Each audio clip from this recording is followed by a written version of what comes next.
Okay, so let's talk about Japanese black pine. Kuromatsu, as the Japanese people call it, is the king of bonsai. And you can start off from very, very humble seedlings, develop them and grow them over the years, and they can turn into something as big as this guy. This one's actually grown by Tilperion Nursery.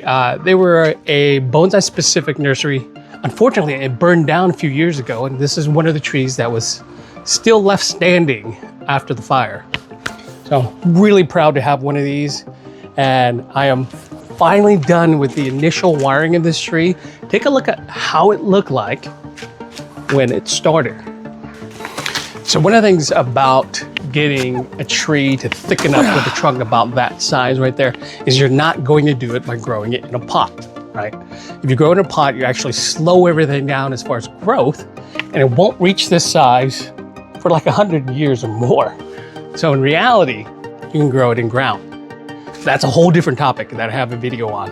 I'll put a link in the description of where you can learn my top 10 ways of how to thicken up your bonsai trunk. But that's a different video. And you can start these guys up from seed. They develop rather quickly with the right soil conditions, fertilizer, and water, and eventually grow into these long whips. When you get the long whips, what you can do is then style the tree in a way that builds out that trunk form. And you can do it in so many different styles. So Japanese black pines actually grow on the coastal areas of Japan, and they found out that these guys do pretty well when branches break off. And so being in the coastal areas, when they were hit by typhoon, the tree would lose a limb. And the growers noticed that those parts where the limbs broke ended up budding out. So they've come to learn that Japanese black pine is a 2-flush pine. So it gives you 2 flushes of growth. And depending on whether your season is short or long, if you get a long enough season, it'll actually push out a third if you really push it, but I wouldn't do that. And so these are really great because you can develop them into bonsai rather quickly compared to other pines. So for anybody getting into bonsai, having a Japanese black pine in your collection is almost a must.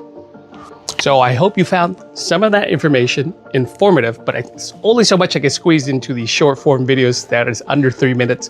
If you want a longer seasonal care video, I'll put it down in the description. On my YouTube channel, I'll show you how to take care of black pine for about 18 months. Bye.